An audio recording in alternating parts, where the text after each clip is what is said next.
ಸ್ಮಶಾನಕ್ಕೆ ಜಾಗದ ಕೊರತೆ ಎದುರಾಗಿದ್ದು ಲಭ್ಯವಿದ್ದ ಸರ್ಕಾರಿ ಜಮೀನೆಲ್ಲ ಇತರ ಉದ್ದೇಶಗಳಿಗೆ ಹಂಚಿಕೆ ಮಾಡಿ ಈಗ ಸ್ಮಶಾನಕ್ಕಾಗಿ ಸರ್ಕಾರವೇ ಭಿಕ್ಷೆ ಪಾತ್ರೆ ಹಿಡಿದು ಓಡಾಡುವ ಸ್ಥಿತಿ ಬಂದಿದೆ ಎಂದು ಕಂದಾಯ ಸಚಿವ ಕೃಷ್ಣ ಬೈರೇಗೌಡ ತೀವ್ರ ಬೇಸರ ವ್ಯಕ್ತಪಡಿಸಿದ್ದಾರೆ. ಕೆರೆಯ ಪರಿಸರ ಸಂರಕ್ಷಣೆ ಮಾಡಬೇಕು ಎಂದು ಒತ್ತಾಯಿಸಿ ಪರಿಸರ ಸಂರಕ್ಷಿಸಿ ಹೋರಾಟ ಸಮಿತಿ ವತಿಯಿಂದ ಕುಕ್ಕರಹಳ್ಳಿ ಕೆರೆ ಬಳಿ ಪ್ರತಿಭಟನೆ ನಡೆಸಲಾಯಿತು. ಕೆರೆ ಪ್ರದೇಶದಲ್ಲಿ ಯಾವುದೇ ರೀತಿಯ ವಾಣಿಜ್ಯ ಮತ್ತು ಬಹುಮಹಡಿ ಕಟ್ಟಡ ನಿರ್ಮಿಸಬಾರದು, ಇಲ್ಲಿನ ಪರಿಸರ ರಕ್ಷಿಸಬೇಕು, ಇಲ್ಲವಾದರೆ ಪರಿಸರವಾದಿಗಳು, ವಿದ್ಯಾರ್ಥಿಗಳು, ಸಾರ್ವಜನಿಕರು ಉಗ್ರ ಹೋರಾಟ ಮಾಡಬೇಕಾಗುತ್ತದೆ ಎಂದು ಎಚ್ಚರಿಕೆ ನೀಡಿದರು.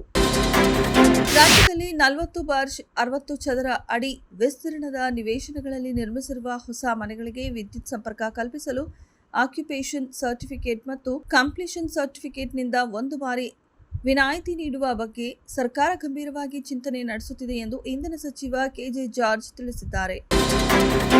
ರಾಜ್ಯ ರಾಜಕಾರಣದಲ್ಲಿ ನಾಯಕತ್ವ ಬದಲಾವಣೆ ಕುರಿತು ಚರ್ಚೆಗಳಿಗೆ ಹೊಸ ತಿರುವು ಸಿಕ್ಕಿದೆ. ಸಿಎಂ ಸಿದ್ದರಾಮಯ್ಯ ಹಾಗೂ ಡಿಸಿಎಂ ಡಿಕೆ ಶಿವಕುಮಾರ್ ನಡುವಿನ ಸಿಎಂ ಕುರ್ಚಿ ಕಿತ್ತಾಟಕ್ಕೆ ತೆರೆ ಎಳೆದಿರುವ ಕಾಂಗ್ರೆಸ್ ಹೈಕಮಾಂಡ್ ಕರ್ನಾಟಕದಲ್ಲಿ ಸದ್ಯ ಸಿಎಂ ಕುರ್ಚಿ ಖಾಲಿ ಇಲ್ಲ ಎಂದು ಸ್ಪಷ್ಟ ಮಾತುಗಳಲ್ಲಿ ಹೇಳಿದೆ.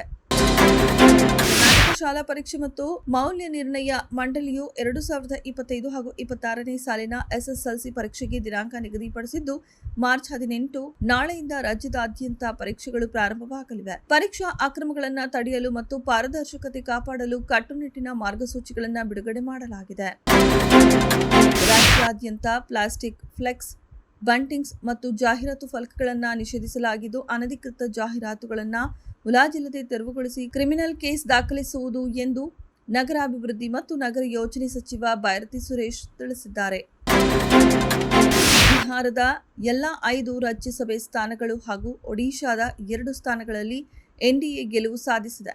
ಬಿಜೆಪಿ ರಾಷ್ಟ್ರಾಧ್ಯಕ್ಷ ನಿತಿನ್ ನಬೀನ್, ಬಿಹಾರದ ಮುಖ್ಯಮಂತ್ರಿ ನಿತೀಶ್ ಕುಮಾರ್ ಮತ್ತು ಇತರ 3 ಎನ್ಡಿಎ ಅಭ್ಯರ್ಥಿಗಳು ಇಂದು ರಾಜ್ಯದಲ್ಲಿ ನಡೆದ ರಾಜ್ಯಸಭಾ ಚುನಾವಣೆಯಲ್ಲಿ ಗೆಲುವು ಸಾಧಿಸಿದ್ದಾರೆ.